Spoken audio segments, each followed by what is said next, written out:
Hey everybody, Motorport59 here. Been a while since I've done a video on this channel. Been really busy with my other channel, traveling around quite a bit, entertaining subscribers, showing them around, and editing tons and tons of videos. And you know what? I just get tired of talking about politics. Even one of my best friends, who I had coffee with every Friday, we used to spend hours talking about politics. And over the last year or so, I finally told him, you know what, I don't want to talk about it no more, unless it was some really newsworthy event. But I told him I'm tired of complaining about it. I'm tired of bitching about it. Tired of arguing with people about it. There's nothing I can do except vote and hope for the best. So, politics just isn't real high on my agenda anymore.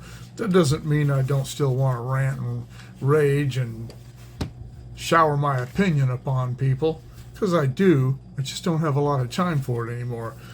I get a lot of offers in the mail, a lot of offers in the mail for credit cards. I get them all the time.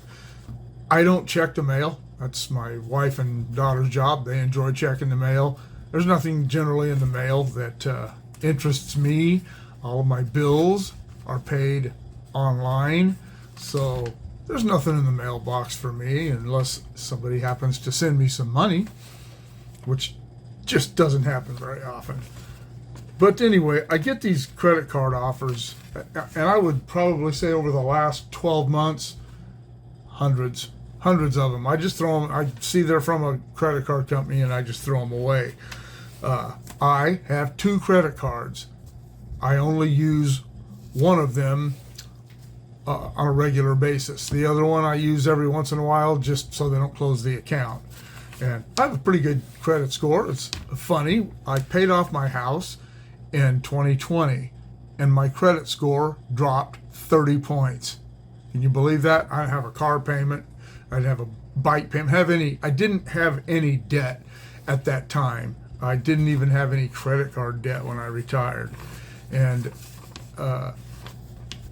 that was good. I retired in 2019. And that was my plan all along, was to not have any debt when I retired other than my mortgage. After I retired, when I started my business, I got a credit card that works with my business. And I started using it for other things occasionally, but it was never any higher than about $5,000. And I'd never done minimum payments on credit cards. I always try to pay at least 10% of the balance.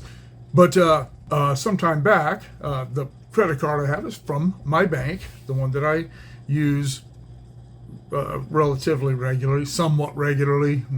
Generally, the way I try to work it is if I don't have the money to do something, I don't do it. There are big ticket things like some of the vacations we take and stuff that don't fit into that.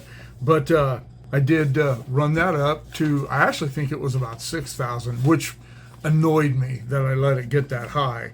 And so I stopped using it and I started paying it down. And then I got one of these great offers through my union, my former union, the Brotherhood of Railroad Signalmen. And they had this offer for 0% for 24 months on balance transfers and purchases within that 24 months. Now, what a lot of people do when they get those is they don't pay attention to the terms. If you're late with one payment, you have to pay the interest on the entire loan. And that one, I believe, is 29.9% if I screw up, so I make sure I don't screw up. And if you don't pay off the entire balance, if you like in my case, I transferred the balance from an 11.9% card to a 0% card. And then the 11.9 card is the one that I use occasionally just so they don't close the account. And I think my balance is $1,300 now, 13 and change. And I will probably just pay that off next month, which will be 6 months early. And when that happens, I will likely close that account because I'll call them and see if they want a deal on the interest rate, but most credit card companies aren't doing that anymore.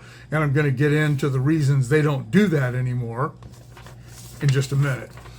But most people don't do that. Most people get those cards and they don't pay attention to the terms, and the next thing you know, they owe a boatload more money than they started out owing just with the balance, and they're making minimum payments and they're doing this and that. I cannot remember the last time that I got an offer for one of these cards. I do open them occasionally just out of curiosity, but I don't remember opening one whose annual percentage rate was under 25%. I'll get into some numbers here in a minute, but I'm going to throw this number out because it comes up in a minute. If you have a balance of $6,730 on your credit card, your minimum payment is going to be about $65 a month. And you're never going to pay that card off at 25 or 30% interest. Never. You will never pay it off just making minimum payments. All you're going to be doing is paying the interest on it forever.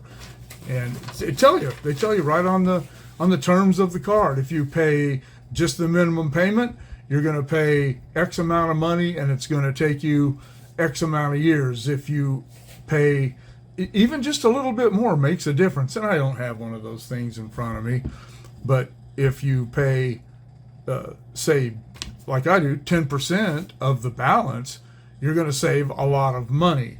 It amazes me, they say, oh, you're pre-qualified, you've got great credit. Then why's my interest rate so high? We'll get into that too. And it's going to be a similar reason as to why banks don't want to deal. But this is one that I just got from my union, my former union, the Brotherhood of Railroad Signalmen. This one is about personal loans. I hope that no one takes advantage of this, because without going through all the minutia, if you borrowed $5,000 from them, and there are 3 tiers you can borrow at. If you borrow $5,000 at 9.99%, 10%, your monthly payment's going to be $161, and it's going to cost you $800, and that's not interest. That's a finance charge. That's not like a revolving credit where you just continue to get screwed. But this isn't a good deal. It's not terrible at 10%.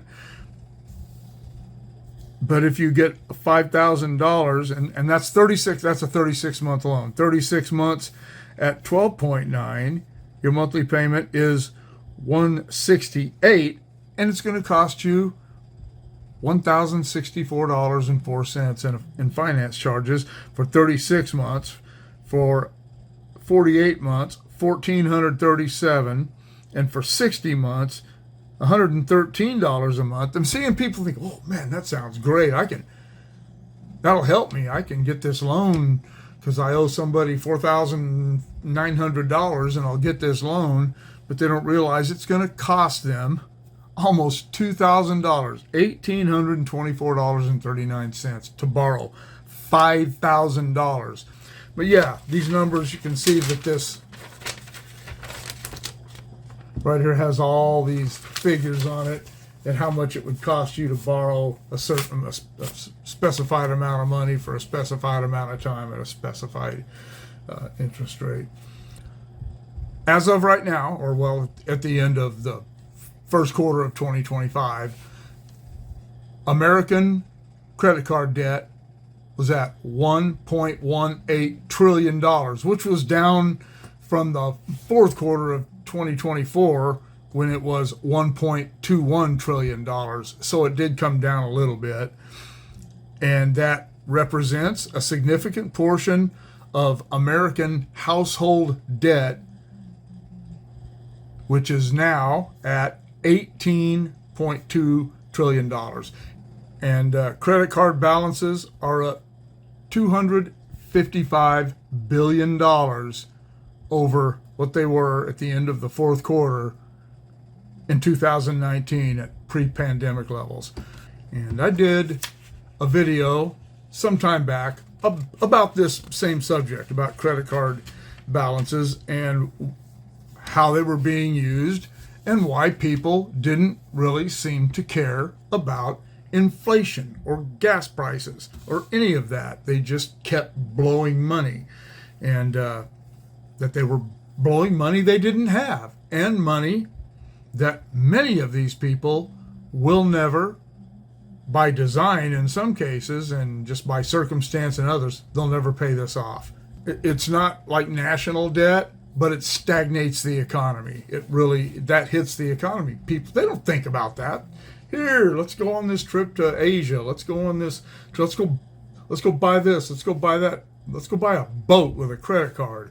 But you have all these people out there, and this has been happening since COVID. These people are spending money they don't have. It's so easy to get credit cards now. And when you're young and you don't look at those terms and you don't think about that, you just sign up and say, here, give me this credit card. Sometime back, a few years ago, my youngest daughter, I co-signed for her for a credit card from my bank. She banks there too, but I co-signed for her a credit card with a $1,500 limit. And she ended up going over that limit, and it dinged my credit score. And so she and I had a discussion about that, and she doesn't do that stuff anymore. You start doing this stuff, and I'll use it to buy some gas this time. And I don't do that anymore. I never, ever, ever buy gas with a credit card anymore. If I have a bank card or I pay cash. Same thing if I go out to eat or go to restaurants or whatever. I pay for it, and if that money isn't there, I just don't do it. And so many people just don't think like that. And that is one of the reasons the banks won't deal with people on interest rates anymore. And they used to. I remember, back in the late 90s, I had a credit card, and they raised the interest rate just randomly. I hadn't done anything wrong, and I called them and asked them, why'd you raise my interest rate? We had a discussion, and they were doing this, and the company was doing that. And I told them, I'm not interested in your credit card at this interest rate. It went up like 4% in one jump. And they said, well, since you've been a loyal card member since whatever it was, we're going to give you the rate that you signed up for. You don't do that anymore. It's like I said earlier, if I took one of these cards and called them up, these offers, and called them up and said, hey, can you give me, instead of 30%, can you give me 19%? Or if I were to call the credit card company that I have the 0% interest when I pay that off, if I said, hey, if you'll give me a 15% interest, I'll keep your card. They're not going to do that. They don't have to, because they have all these idiots out there running up debt and paying them minimum payments, which covers their interest, and they'll just keep doing it. And I suppose that enough people do keep paying on their cards that it's worth it to them, because I guarantee if it wasn't, they wouldn't do it. But my problem with all this is the effect on the economy, which most people don't consider. They don't consider their personal debt part of the economy's problem. But it is. It's a big part of the economy's problem, because without us spending money, there would be no economy. We are the economy. Banks, they're businesses, but they don't create money. We have to give it to them, just like Walmart. They don't just have money. We have to give it to them. And we go to Walmart and we give them money we don't have. Not me, but I'm speaking in general terms, but that's what we do. And it's disturbing. I remember being a young man and hearing my friends talk about, I got this credit card, man, I got to pay this thing off. I want to work as much overtime as I can to get this thing hammered out. And people don't do that anymore. Not most people. They just keep making the minimum payments. And that's not a good thing.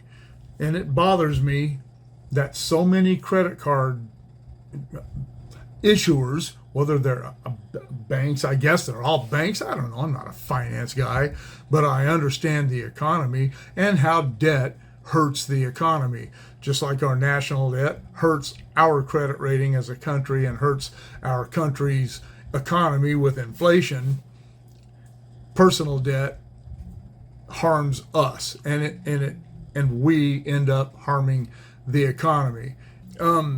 The average balance per credit card in America is $6,730. And I know people that have 4 or 5 credit cards, and this is broken down per credit card. That's not to say that everybody who has a credit card or multiple credit cards has that balance. That's just an average. But that's a lot of money to have out on your books.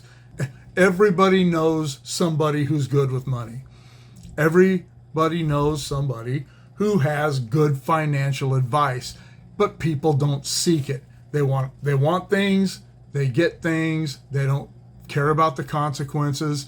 It bothers me when I see these young people just blowing money. They're going to Starbucks. Oh, I don't know, I guess. I don't go to Starbucks, but I do. I see them in coffee shops. I see them at restaurants, and I see them at stores using their credit cards to buy things that are like $5. Man, if you should always have $5 in your pocket. And if you don't have $5 in your pocket, that means you don't have much money in the bank and you don't need to be using credit cards. You need to go to the store and buy some coffee and take it home and make it yourself. And buy some hamburger meat or some vegetables and make your own salads at home and stuff, and do that rather than putting things like that on credit cards. But I don't know. I'm sure that not enough people are going to see this. Young people, anyway, they're going to see this. They're going to be able to get this advice. But if you've got some young people around you, or we say young people, don't get me wrong, that's not a blanket thing. I'm 65. There are people my age that are just as stupid about money as anyone else. And maybe you could get that information out to them. I don't know. That's my rant about credit card companies, credit cards, interest, and people who use credit cards for all the wrong reasons. I don't know. What do you think? Let me know in the comments below. And I'll try to get on here more often now that time is easing up a little bit, and do some more rants, but it probably won't be about politics.